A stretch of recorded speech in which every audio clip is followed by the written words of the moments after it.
Will it start?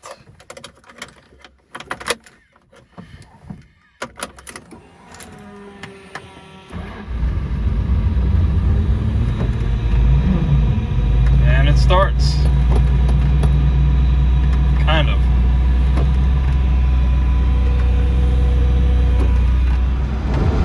Hey, so today I'm going to make a video that I wanted to make for a while. It's about why the car I'm driving right now, the Jaguar XJ220, is probably the most undervalued car on the market currently. I mean, this car's competitors are, Ferrari F40, Bugatti EB110, arguably McLaren F1. Yet this car is only about $400,000 or $500,000, while the rest of them are from $1.5 million to $2 million and way up from there. So today I'm going to drive it a little bit and I'll tell you what I like about the car, its problems, and why, in my opinion, it's one of the most iconic cars ever made, and it should be worth at least $2 to $3 million. Okay, so this car, when it was first revealed, it was supposed to have all-wheel drive and a V12 engine, I believe, with quad turbos. Originally they had, I believe in the first few weeks, they had over 1,000 deposits. People were excited about the car, and then eventually they end up actually releasing the car rear-wheel drive with a V6 turbo. Obviously, people weren't too happy about that, and most of the reservations got canceled. So when it came to the final production, only 281, I believe, were ever produced, which makes it 4 times more rare than a Ferrari F40. There's EB110 and McLaren F1 are probably the only cars in this category that are more rare than this. And to be honest, you probably see some of them a little bit more than these, because to be honest, they're more reliable than this car. So realistically, this car is probably the craziest looking car to come out of the 90s. 1992 comes out. There's not anything too crazy, too outrageous in the market. I mean, Ferrari F40 is kind of about it, and this car comes out looking like nothing has ever looked before. It's a gigantic car. It stands out anywhere. I mean, you can't miss this thing with a shape, very controversial shape. Nothing really has ever looked anything close to this before. But the weird thing is, it's such a big car and there's only a V6 in here. However, this V6 is one of the more powerful engines I've driven, and I've driven a lot of modern supercars. The only problem with it is there's a lot of turbo lag. I mean, you just never get on the power. When you push it, it doesn't really do much until eventually it does kick in, and then you're gone. And when it kicks in, a lot of times very unexpected. And the first time I drove this car and the turbo kicked in, the car went a little loose on me. Another problem with this car is its reliability. Obviously, it's a Jaguar from the 1990s. Can't expect much from it, but I mean, I've never seen a car that the reputation of its unreliability actually lives up to like what the car is. I mean, every time I drive this car, something breaks. An engine light's gonna come on, the car's not gonna start, it's gonna stall, the turbo won't kick in, something will always happen. And honestly, it is kind of a part of the fun. You never know with this car. I mean, you get into all these new modern cars, Lamborghinis, Ferraris, you can always start them, you can always go, there's no excitement about it. They're gonna be the same every time. Even though it sounds stupid, the fact that the car might not work makes it very special when it does.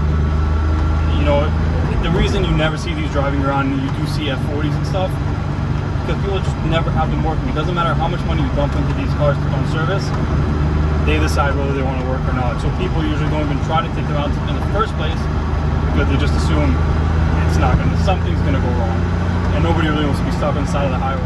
So when this car came out, there was just nothing like it on the market. I mean, there was a Ferrari F40, but that was from a company that's built a lot of supercars before. Kind of knew what they were doing. They got straight to the point. The car's a lightweight car, nothing too complicated. It's a car that just works. There's not much in it to go wrong, and it's a very simple shape. It came from what they've done before. This car kind of came out of nowhere with technology that they probably shouldn't have kind of tackled, because clearly they didn't get it right. And just the shape, nothing's ever looked like this before. It was a revolutionary car. But I think because that it's so iconic, there was nothing that was made up to that point like that, and there's been nothing else like it since. I mean, you can kind of say like a Maserati MC12 or something of that might be similar to that, but nothing really came as, I want to say, stupid as this. I mean, the car doesn't work. The car was made for their test run. So when the car was brand new, it made the numbers, it broke some records, but you know, since then the cars just don't work. I don't know if anybody in the world has an original one of these that hasn't been restored, that's actually in proper working order the same way that it came out of the factory. So this is definitely the best value for money you can get anywhere today. I mean, I'm right now driving one of the most iconic cars ever made. I mean, this is a 90s hypercar. This is on the same level as EB110, McLaren F1, Ferrari F40, F50, and Porsche 959. It's one of the most iconic cars ever made. Yet right now they sell for the same price as an Aventador. And 10 times out of 10, I'm taking this over an Aventador. I mean, I wouldn't be surprised if right now an Aventador passed me. I would lose my mind if another one of these passed me on the highway. I'm willing to bet in the next 10 years, an XJ220 is going to sell for over 1 million or maybe even 1.5. It just, there's no way that a 90s hypercar, right now, the whole trend in the market, everybody's obsessed with these 90s hypercars. McLaren F1 is clearly the greatest car ever made. People love the F40s, F50s, you know, it just, this is the era, CLK GTR. This is the era that people that grew up on are now kind of getting older, and some of them are trying to get money to buy cars. And this is gonna have to win. There's gonna be enough demand for these cars. There's only 281 produced in probably running order that are, you know, functional and in good condition, maybe 200. They're gonna have to start rocking. I mean, I cannot believe this car is only $500,000. It sounds like a lot of money, but for something like this, it's an absolute bargain. Funny thing is, this thing's actually surprisingly comfortable. You get very thick leather seats. Suspension's pretty soft, you know, it's not breaking my back. Steering is pretty easy, pretty light. There's no power steering, but once you get into speed, it's perfectly fine. I got enough room in this car. Got a nice kind of glass roof so you don't feel claustrophobic in here. It was actually a usable car. I don't know if back in the day it was reliable or not, but you know, this would probably compare to something like a Ferrari 812 in comfort. So I mean, back then, technically, if you bought this car and it worked, you could take this on nice road trips. It's not a lot of storage, average for a supercar, but you know, it was probably usable back in the day. The nice thing I like about them though is, I'd say probably 30 to 40% of the cars left in the world today are super low mileage cars, again, because of the reliability issues and how kind of unpractical they are. People didn't really drive them. I mean, the one I'm driving right now has got 2,100 kilometers. You know, that's barely anything. I have a 2020 Porsche that has that. People don't drive these cars, so it's very easy to find a mint example with people with very, very, very low mileage.